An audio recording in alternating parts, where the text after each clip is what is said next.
Hi, I'm Dave. I'm the host of Vintage Comic Book Show and Tell. I'm with Richard Evans, owner of Bedrock Comics. Yep. Hi. Yeah, it's good to be here. We're looking at comic books, and what I did is I went through and I picked some out, and these are books I just wanted to chat about for a few minutes. Not that they're better than other books I looked at. I want to look at more, and You got good taste. You picked out some good ones. Well, yeah, I have good taste, and you have phenomenal taste, because I'm looking through boxes and boxes of books that just, some of them I've never seen. The ones I have seen are really hard to get, or rare, or scarce, or however you want to define them. We're going to get right into it. Some phenomenal books coming. So this is a Wally Wood cover on Captain Science #4. Really high-grade example of this. It's a 9.4. So this is just another, now he's done this same motif before. Yep. This ended up in EC. This inside the spaceship thing is a pretty common thing. With a circular door. Right. Famous Funnies 213, Incredible Science Fiction 33 with the spaceman floating. But he was so good at it. He could draw the best machinery. All kinds of little. I've always been impressed by that. Gadgets and diodes and dials and stuff. Fill it up. Yeah, any type of space development for us. He's out there drawing the inside of spaceships. Yeah, I always thought. And big-headed aliens. What a cover. He's one of the leaders, uncles or something. Maybe, a cousin of MODOK. Yeah, this is the ancestor of MODOK. He'll be floating down any minute. Phenomenal cover. Not a book I'm familiar with, so I got that, and I'll be familiar with it. I don't remember where I got this book. I'm trying to think. Usually I'll see a comic and I remember. I don't remember where I bought this one. So you were telling me, I asked Richard, I said, what do you collect? He said, anything with a 10-cent price tag on it, which kind of nails down nothing. It's everything that was printed after pulps. Basically. Yeah, I don't do a lot of newspaper reprint stuff, but like Dell's, I'm trying to put together a run of Red Riders, and I'm getting most of the Duck stuff and Pogo, and I just my interests run very wide. So. Yeah. Is there an artist that you really chase after, or is there? The artist that was the biggest driver for me collecting was Alex Schomburg initially. I started out just trying to get I love timely books. I love the Marvel Mysteries and Captain America's Human Torches, and a lot of that was because of Alex Schomburg's cover art, and so he would be the big one. But no, Lou Fine and Jack Cole and Maurice Whitman books, or that I love all of that stuff. And Bob Powell, I love Bob Powell's artwork. One of my favorite books is Victoria and its Flying Saucers. It's a complete Bob Powell science fiction book, and a guy in Las Vegas has the original art to the entire interior of that. Wow.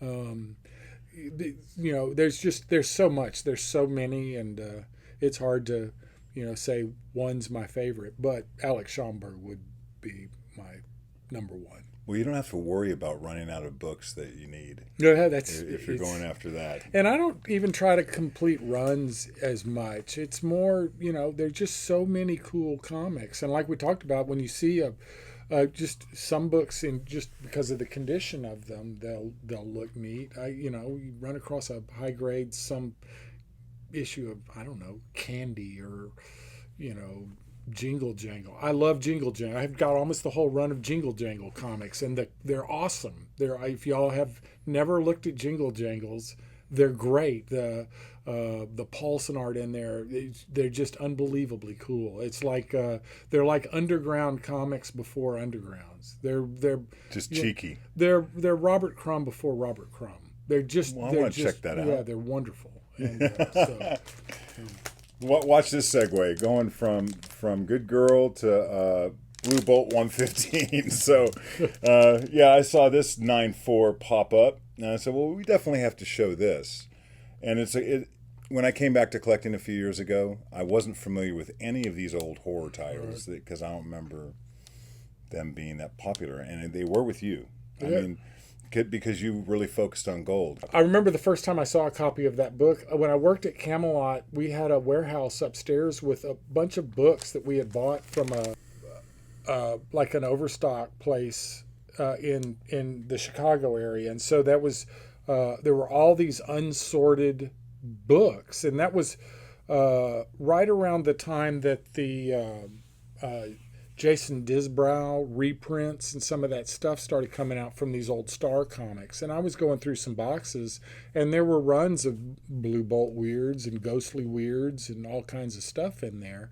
And, you know, seeing that cover for the first time, it was like, wow, this thing is awesome. And that was, you know, that was 1978, 79, when that book probably in the price guide was $20 or $25. I mean, it was just, you know, that stuff was just starting to get noticed. Esoteric comics were just starting to become a thing. And so there were a lot of undiscovered gems. It was fun running across stuff like that. And, you know, I bought and sold things, and I'd trade stuff around, and I was constantly doing stuff. But, you know, seeing something like that, you wouldn't just leave it in a pile. You know what I mean? It's just too cool. So. But if it was low grade and no one's familiar with it, I could see how someone would breeze over it. Sure. You know? But there were, you know, the Not same now thing, because people are aware of it. But there were a lot of collectors who were really adept at even, you know, taking condition completely out of it, that would do nothing but dive through boxes looking for this kind of stuff back then. Right. And even in low grade, people would buy that because the cover was so great. It is great. And the interiors were interesting and good. And so there were a lot of collectors that would just kind of dig through boxes and buy this stuff up at 10, 15. You know, a low grade copy of that would have been $5 or $10. I mean, that's nothing, you know. And wow. I mean, that was you know, something then, but you know, you just it was a different time. It was so it was fun going to conventions and digging through boxes. Let's put it that way. I bet it was. Yeah, because now when I came back and I see these, they're astronomical in prices, and I thought I was going to chase after one thing. I ended up really starting to like these, and I had to back away for a minute because I'm selling comic books, and I can't afford to, you know, focus on this and then focus on things that actually sell through. But maybe one day I'll be able to build up to that. Obviously, I saw this, another Wally Wood book. Yeah, this is a beautiful copy of this. You want to talk about this a little bit? This is an Earthman on Venus, no number, from Avon Comics, 1951. So, I mean, Wally Wood did the interior. He didn't do that cover. I think his name was Gene Fawcett that did the artwork on the cover. That's what it says, yeah. But Avon was doing all those different kind of sci-fi one-shots that were takeoffs of some of the paperback books that they were publishing, and they did that adaptation of that. I go and set up at Charlotte at Heroes Con every year, and there's a bunch of really fun guys to chat with and, you know, look at their collections and stuff out there. And one of the guys that I used to see, and I hadn't seen him in a long time, he goes, "I got a book you might be interested in," and he pulled that out. I went, "Yeah, I'll take it." What a pretty copy. It's so beautiful. It's and you know, it's a pretty tough book to find and grade, but it looks, with a giant ant on there and everything. I mean, it just, when it looks like that, it just looks so cool. Reminds me of a movie poster, right? It does. It plays like that, yeah. Like even the way the font is on the logo, looks that way. Fantastic. So yeah, I remember also back in Camelot days, we'd been open about a year and a half and bought a collection of paperbacks when paperback book collecting was just starting to be a thing. It was Okay. like they were starting to push them. And so this collection was complete. It had all the Dell mapbacks, all the Avons, all the Ace doubles, all the popular library paperbacks, all those early paperback series from, the late 40s through the mid 50s. And there was a copy of this that I bought. I think I paid $40 for the Earthman on Venus paperback. Okay. You can buy one now still for about $40. Same cover? No, it's a different cover. Okay. Same idea, Okay. but the cover's different. But I just thought, oh man, this is so cool. They did all those Avon AA merit stories and all that kind of stuff, and the books look really neat. But they're pretty common, and there's not a big, collecting market for those old paperbacks now. It's a nice companion piece with your. But they look good together. Yeah. So, Amazing Mysteries number 32. I don't have to say a lot. I'll let Richard talk about it. This is a horror cover I'm pretty familiar with. And I think there was a copy of this in the Promise collection as well, and that was real high grade. That went for a lot, right? Yeah, and people were talking about that, lot. and I remember listening to some people talk about this particular book. Well, that's kind of a companion piece to Marvel Tales '93. I mean, this was, if I remember correctly, the continuation from. It might have been the continuation from Human Torch. It's one of the other Marvel titles that they renumbered with 32, and I don't remember if it was Torch or Subby or what it was, but it's the first horror book. I think it might be the first horror book that Marvel did. It even says that on the label. It says first Marvel horror comic. So this has a distinction, and great cover. People walking out of the ocean. With the torch in their hand, walking into the mouth of this zombie demon, ghoul. It reminds me a lot of Weird Tales of the Future issue with I think it's number 8, where it's got Satan's head with his mouth open and all the people are walking into his mouth. It's the same kind of cover. Oh wow! Yeah.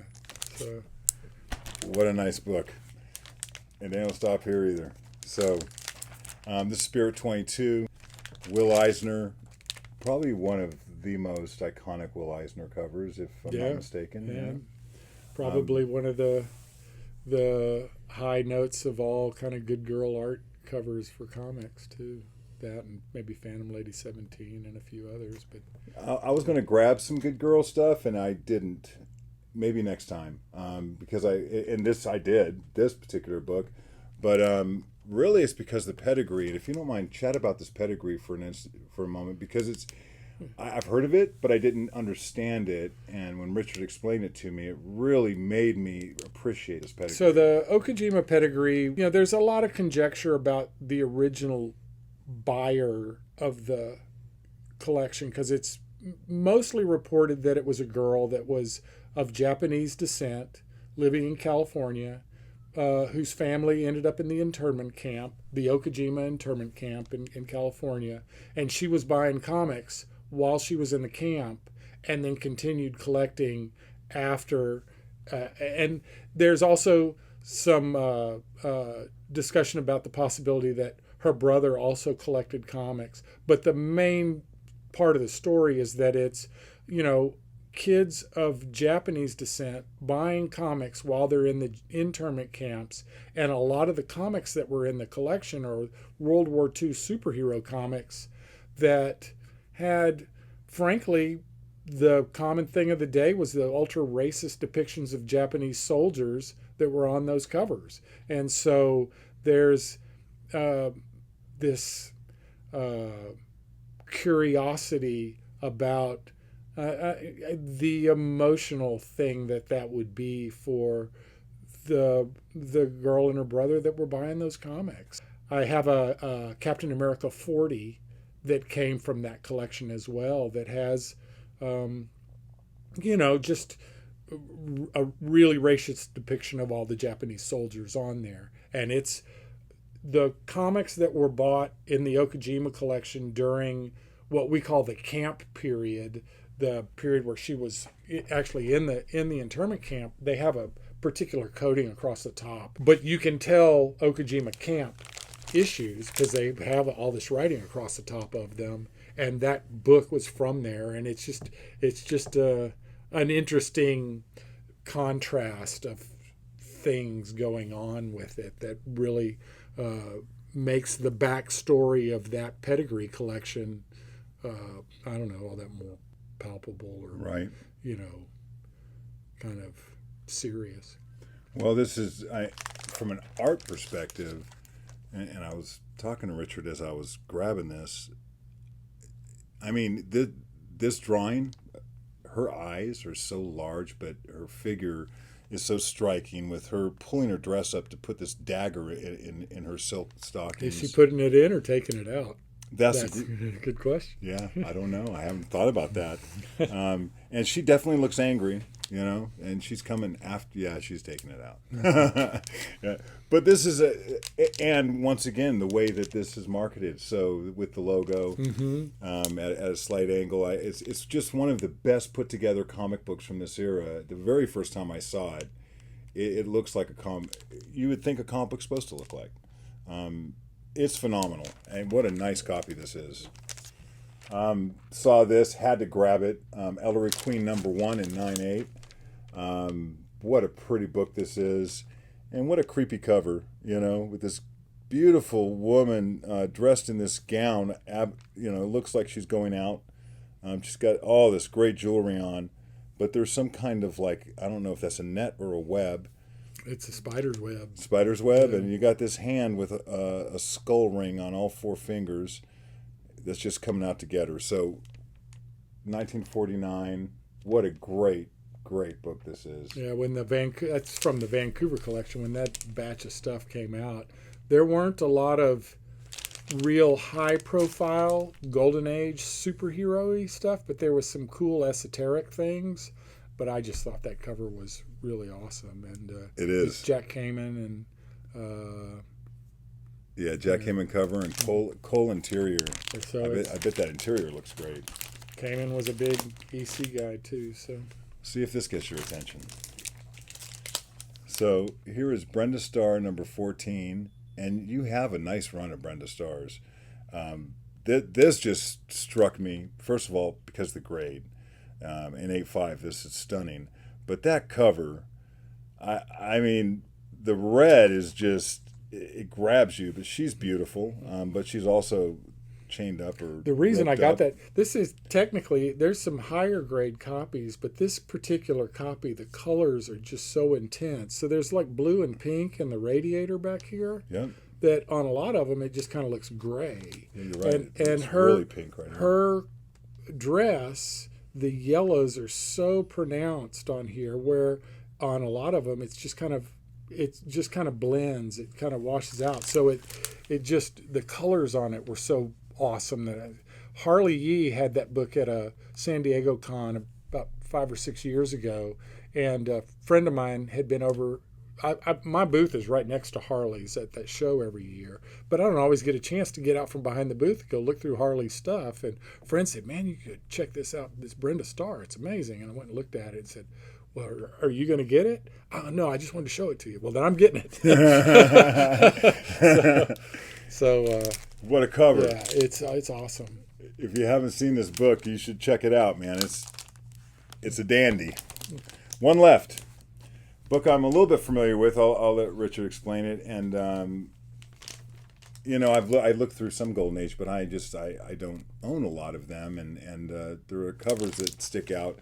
And this is this is Blue Beetle 54, came out in 1948. Jack Kamen art, and I'm familiar with this mostly due to listening to people talk about it. And I'll let Richard kind of explain. Well, it's another one of those kind of iconic good girl covers, at the beginning of crime. But Blue Beetle and Phantom Lady and all the Fox Jungle Girl books, they're all part of a genre to collect. But that cover is kind of famous because it's it's pretty risque. They would try and get away with certain things, and certain things they were able to, and certain things they didn't, and probably some things they shouldn't have. This is a fantastic cover, and it's a popular book. I mean, Yeah, absolutely. Well, it's, you know, in the realm of kind of that good girl cheesecake cover stuff from the late 40s and early 50s, I think it's probably one of the, you know, 10 or 12 iconic good girl art covers. Yeah. So one you should know. I definitely knew it, and it says classic good girl cover, used in Sodi. So this is one of the Sodi books that they right. wanted to show the evils of comic books. Seduction of the Innocent. Fantastic. All right, that's all I grabbed. It's a good stack. Well, thank you for another show and tell, and we'll make sure to do this again sometime in the future. And anytime. Thanks for sharing your collection with me and with everyone watching, and your knowledge. And if you're at all in this area in Houston, Texas, Yeah, definitely come by Bedrock City and see us. And you do some stuff online as well. Yeah, we're every Wednesday night from 7 to 9. We're on Facebook doing a Facebook Live sale. And you can visit our website, but maybe I'll see you at a convention somewhere too. But great stores, by the way. They have a lot to offer, and I'm going to actually run out there and buy some stuff before I leave. Thanks for doing this with us, and we appreciate it. Thanks for coming out, David. I appreciate Bye it. now.